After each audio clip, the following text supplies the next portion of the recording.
আজকে আমাদের হাতে আছে একটি green line OnePlus Nord C5। OnePlus এর মোবাইলগুলো গ্রিন লাইনের জন্য বেশি জনপ্রিয় হলেও OnePlus এর Nord সিরিজের মোবাইলগুলো কিন্তু মিড বাজেটে ভালো পারফরম্যান্সের জন্য সবথেকে বেশি জনপ্রিয়। তো আজকে আমাদের হাতে যেটি আছে সেটি হচ্ছে OnePlus এর নতুন Nord সিরিজের mobile OnePlus Nord C5। And মোবাইলটা যদি হাতে নেন প্রথমে দেখবে মোবাইলটাতে ব্যবহার করা হয়েছে ফ্ল্যাট বিল্ড এন্ড ব্যাগে ব্যবহার করা হয়েছে প্লাস্টিক এন্ড ফ্রেমেও প্লাস্টিক ব্যবহার করা হয়েছে। তাছাড়া ফ্রেমটাতেও দেওয়া হয়েছে ফ্ল্যাট ফিনিশ। তবে ফ্ল্যাট ফিনিশ দিলেও যে কর্নারগুলো রয়েছে ওগুলো হালকা রাউন্ড করে দেওয়া হয়েছে যাতে হাতে পায়ে কমফোর্টেবলি ধরা যায় মোবাইলটা। তাছাড়া ডিজাইনের কথা বললে একদম মিনিমাল ডিজাইন রেখেছে এবার OnePlus তাদের Nord C5 এ বেসিক দুইটা ক্যামেরা সেটআপ ব্যবহার করেছে পিছনে এন্ড ক্যামেরার যে বাম্পটা ওটা একটু উঁচা রাখা হয়েছে এন্ড মোবাইলটার ব্যাকে এন্ড ফ্রেমে ম্যাট ফিনিশ দেওয়া হয়েছে যার কারণে ফিঙ্গারপ্রিন্ট থেকে সহজে বাঁচা যায় মোবাইলটাতে। আর মোবাইলটার ওয়েটও বেশি না, মাত্র 200 গ্রাম। যারা এক হাতে মোবাইলটা ইউজ করেন তারা ইজিলি মোবাইলটা ধরতে পারবেন এন্ড এক হাতে সহজে ব্যবহার করতে পারেন মোবাইলটা। আইপি রেটিং এর কথা আসলে মোবাইলটাতে IP65 এর রেটিং রয়েছে, তবে এই বাজেট সেগমেন্টে OnePlus কে দরকার ছিল যে IP68 এর রেটিংটা দিয়ে দেওয়ার এই সময়ে এসে। তাছাড়া IP65 অতটা খারাপ না, হালকা পাতলা ফানি থেকেও মোবাইলটা খুব সহজে বেঁচে যাবে। ফোর্স এন্ড বাটনের কথা আসে একদম নিচে রয়েছে চার্জিং পোর্ট, তার পাশে রয়েছে সিম ট্রে এবং স্পিকার সেটআপ, একদম উপরে রয়েছে মাইক্রোফোন সেটআপ। তবে মোবাইলটাতে স্টিরিও স্পিকার ব্যবহার করা হয় না, সিঙ্গেল স্পিকার ব্যবহার করা হয়েছে। তবে সিঙ্গেল স্পিকার ব্যবহার করা হলেও স্পিকারটা দারুণই লাউড ছিল। তো ডিসপ্লের কথা আসলে OnePlus এর মোবাইলগুলো ডিসপ্লে গ্রিন লাইন ইস্যু নিয়ে সব থেকে বেশি বদনাম হয়েছে। তবে Nord C5 যারা কিনবেন তারা নিঃসন্দেহে থাকতে পারেন, কারণ বর্তমানে তাদের নতুন মোবাইলগুলোতে তারা একটা পলিসি এনেছে যে লাইফ টাইম ডিসপ্লে ওয়ারেন্টি দিবে তারা ফ্রিতে। সো এটার জন্য আসলে অ্যাপ্রিশিয়েট পায় OnePlus। আর যদি এইটার ডিসপ্লের কথা বলি, মোবাইলটাতে 6.77 ইঞ্চের 120 হার্জের একটি ফ্ল্যাট ফ্লুইড অ্যামোলেড ডিসপ্লে ব্যবহার করা হয়েছে। বর্তমানে না আগের মতো যে কার্ভ ডিসপ্লেটা ট্রেন্ড ছিল ওইটা নেই, বর্তমানে ফ্ল্যাট ডিসপ্লের ট্রেন্ড চলতেছে ফ্ল্যাগশিপ মোবাইলগুলো। তো সে সুবাদে এটাতে ফ্ল্যাট ডিসপ্লে রয়েছে। আর মোবাইলটার চিন এন্ড বেজেলের কথা বললে সবগুলো বেজেলই ন্যারো ছিল, তবে যে লোয়ার বেজেলটা ওইটা একটু আমার কাছে মোটা লেগেছে। ওইটা যদি আরেকটু ন্যারো হতো তাহলে সিমেট্রিক্যাল বেজেল লাগতো এন্ড না দাঁড়ানো লাগতো মোবাইলটা। তাছাড়া এই মোবাইলটির ডিসপ্লে ফুল এইচডি প্লাস রেজুলেশনের। এছাড়াও মোবাইলটিতে আপনারা HDR10+ সাপোর্ট এবং 1440 নিটসের পিক ব্রাইটনেস পেয়ে যাবেন। তার পাশাপাশি মোবাইলটিতে 388 PPF ব্যবহার করা হয়েছে, যেটা আমার কাছে একটু কম মনে হয়েছে। যদি এখানে আরো বেশি PPF ব্যবহার করা হতো তাহলে ডিসপ্লের যে শার্পনেস ওটা আরো ভালো পেতাম আমরা। এই মোবাইলের ডিসপ্লের আরো একটি বড় সুবিধা হলো মোবাইলটা 10-bit কালার সাপোর্ট করে। মাল্টিমিডিয়ার কথা আসলে মোবাইলটা Panji and vivid colour provide করতেছিল, দারুণ শার্পনেস ছিল। আমি ভেবেছিলাম যে PPF কম হওয়া সত্ত্বেও কম শার্পনেস দিবে, তবে হ্যাঁ ঠিকঠাক মতো শার্পনেস দিতেছিল মোবাইলটা ডিসপ্লে থেকে। আর ভিউ অ্যাঙ্গেলের কথা বললে মোবাইলটার ভিউ অ্যাঙ্গেলও দারুণ ছিল, ইনডোর বলেন আউটডোর বলেন দারুণ পরিমাণে ভিজিবিলিটি ছিল মোবাইলটা থেকে। আর যারা ডিরেক্ট সানলাইটে মোবাইলটা ব্যবহার করেন তারা নিঃসন্দেহে ব্যবহার করতে পারবেন, ভিজিবিলিটি দারুণ পেয়েছি আমরা সানলাইটেও। তবে ডিসপ্লের একটা ড্রব্যাক সেটা হচ্ছে OnePlus কোথাও উল্লেখ করেন যে মোবাইলটাতে কি প্রোটেকশন ব্যবহার করা হয়েছে। তো যারা নেবেন সাথে সাথে একটা স্ক্রিন প্রোটেক্টর লাগিয়ে নেবেন। আর যদি ফিঙ্গারপ্রিন্টের কথা বলি, মোবাইলটাতে অপটিক্যাল আন্ডার ডিসপ্লে ফিঙ্গারপ্রিন্ট ব্যবহার করা হয়েছে, যেটি দারুণই ফাস্ট এন্ড অ্যাকুরেট ছিল।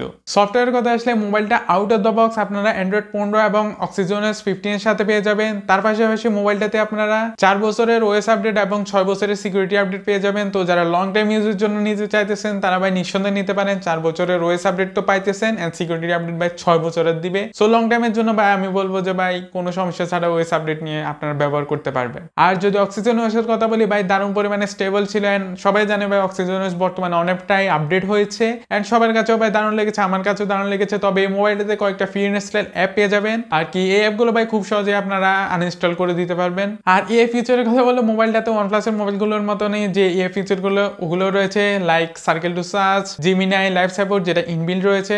আর তার পাশাপাশি AI ট্রান্সলেট এবং AS অ্যামেরাজারও রয়েছে। OnePlus Nord C5 এর কানেক্টিভিটির কথা আসলে মোবাইলটাতে Wi-Fi 6 এবং Bluetooth 5.4 পেয়ে যাবেন। তার পাশাপাশি NFC এবং যে দরকারি সেন্সরগুলো রয়েছে ওই সবগুলো সেন্সরই মোবাইলটাতে রয়েছে। মোবাইলটা মোট দুটি RAM অপশন 8 এবং 12, তার পাশাপাশি দুটি স্টোরেজ অপশন 128 এবং 256 GB এর সাথে আসে। সো তার পাশাপাশি মোবাইলটাতে LPDDR5X RAM ব্যবহার করা হয়েছে। তবে স্টোরেজের এখানে একটু ড্রব্যাক রেখেছে OnePlus কস্ট কাটিং এর জন্য। মূলত এখানে UFS 3.1 এর স্টোরেজ ব্যবহার করা হয়েছে, যদি UFS 4.1 এর স্টোরেজ ব্যবহার করতে হতো তাহলে মোবাইলটা আরেকটু ফাস্ট হতো। আর যদি পারফরম্যান্সের কথা বলি, এখানে একটা MediaTek-এর নতুন প্রসেসর ব্যবহার করা হয়েছে, MediaTek Dimensity 8350FX, যেটা তাদের আগের যে Nord C4 ছিল ওইটা থেকে তারা ক্লেম করতেছে 70% বেশি পাওয়ারফুল। সো এটা দেখা যাবে আমাদের গেমিং এন্ড পারফরম্যান্স টেস্টে। মোবাইলটাতে আমরা প্রথমে AnTuTu রান করে দেখেছি, এখানে AnTuTu-তে এটা স্কোর করেছে 14 লাখ প্লাস এবং এটাতে আমরা Geekbench 6 এর CPU-তে স্কোর বের করেছি, যেটি এখানে সিঙ্গেল করে পারফরম্যান্স করেছে 1314 এবং মাল্টি করে পারফরম্যান্স করেছে 4092। তাছাড়া আমরা এটাতে ওয়াইল্ড লাইফ টেস্ট করেছি, যেখানে এটার মোট স্টেবিলিটি পেয়েছি আমরা 38.4%। তবে তো যদি স্টেবিলিটি এন্ড আন্ততুর কথা বলি ভাই, স্কোরের কথা বলি, তাহলে ভাই পারফরমেন্স হিসেবে, প্রসেসর হিসেবে দারুণ বের করেছে স্কোর। তবে চলেন আমরা গেমিং টেস্ট করে ফেলি, ওইখানে দেখা যাবে বা মোবাইলটা কিরকম পারফরমেন্স আমাদেরকে মেইনলি দিতেছে। সো প্র্যাকটিক্যালি আমরা এটাতে পাবজিটা রান করেছি। পাবজিতে এটা বেসিক্যালি স্মুথে 90 FPS সাপোর্ট দিয়ে থাকে, in game out of the box 90 FPS দিয়ে থাকে। 90 FPS গেমিং এর কথা আসলে মোবাইলটাতে ভাই দারুণ পরিমাণে 90 FPS টা কন্ট্রোল করতে পারতেছিল ভাই। 1 থেকে 1.5 ঘন্টা গেমিং এর পর ভাই দারুণ পরিমাণে স্টেবল রেখেছে FPS কে। হালকা ফুলকা 1-2 FPS এর ড্রপ ভাই নর্মালি করে মোবাইলগুলো। সো সেই হিসাবে আমি বলবো যে ভাই 90 FPS এটা স্টেবলি দিতেছিল আমাদেরকে।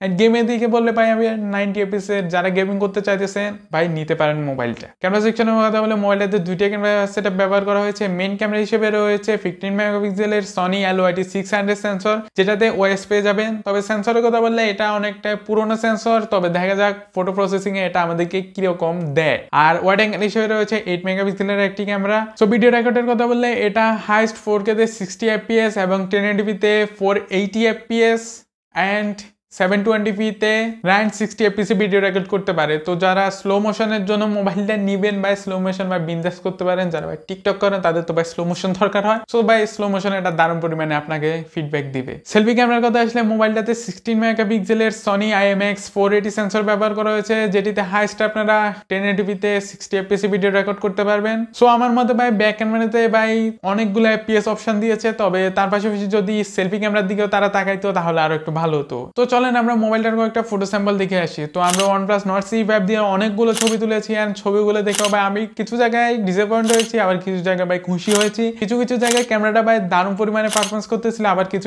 জায়গায় ভাই ড্রব্যাক করতেছিল। কয়েকটা ছবি যদি আপনাদেরকে দেখাই, কয়েকটা ছবিতে ভাই হাইলাইটটা মেনটেন করতে একটু হিমশি খাচ্ছিল মোবাইলটা, আর কয়েকটা ছবিতে ভাই HDR অটো রেখে আমরা যখন ক্যাপচার করেছিলাম, সো ক্যাপচার করার সময় ভাই একটু হোয়াইট স্টোন করে ফেলেছে মোবাইলটা। তবে হ্যাঁ ভাই দারুণ পরিমাণে ভাই ছবিগুলো ব্যবহারযোগ্য ছিল। অ্যান্ড আমি বলবো যে ভাই এটার যে পোর্ট্রেট শট ওটা তো ভাই দারুণ পরিমাণে লেগেছে।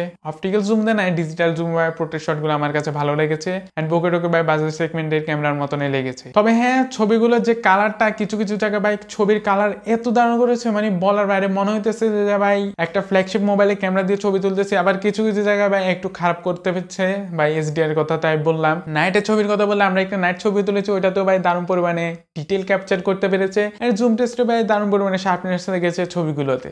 সো ক্যামেরার দিকে ভাই দারুণ পরিমাণে পারফরমেন্স পেলেন। তো চলেন এবার দেখি মোবাইলটা ব্যাটারি সেকশন নিয়ে। তো যদি ব্যাটারির দিকে থাকেন তাহলে একটা বড় সাইজের ব্যাটারি ব্যবহার করা হয়েছে। মোবাইলটাতে 7100 mAh এর আমার কাছে ইন্ডিয়ান ভেরিয়েন্টটা রয়েছে, এন্ড যে গ্লোবাল ভেরিয়েন্ট ওটাতে 5200 mAh। তবে যে ইন্ডিয়ান ভেরিয়েন্ট এটাতে 7100 mAh এর ব্যাটারি রয়েছে। সো যারা ভাই ব্যাটারি ব্যাকআপ নিয়ে টেনশনে ছিলেন ভাই, কোনো টেনশন করার দরকার নেই। ব্যাটারিটা ইজিলি নর্মাল ইউজে 2 থেকে আড়াই দিন ব্যাকআপ দিয়ে দেবে। আর যারা হেভি ইউজ করেন তারা ভাই একদিনেও ভাই ব্যাটারি ব্যাকআপ শেষ করতে পারবেন না। এত বড় ব্যাটারি ভাই ইন্ডিয়ান ভেরিয়েন্টটাতে 7100 mAh। আর তাছাড়া মোবাইলটাতে আউট অফ দ্য বক্স আপনারা 80 ওয়াট 80 ওয়াটে ফাস্ট চার্জার তো পেয়ে যাইতেছেন। এন্ড ইজিলি ভাই আপনারা মোবাইলটা নিয়ে স্যাটিসফাই থাকবেন ব্যাটারিতে। তো এই ছিল আজকের OnePlus Nord C5 এর একটা ছোটখাটো রিভিউ। ভিডিওটা কেমন লেগেছে কমেন্ট করতে পারেন। নতুন ভিডিও খুব তাড়াতাড়ি হাজির হবো, ততদিন পর্যন্ত সবাই ভালো থাকবেন। Bye bye.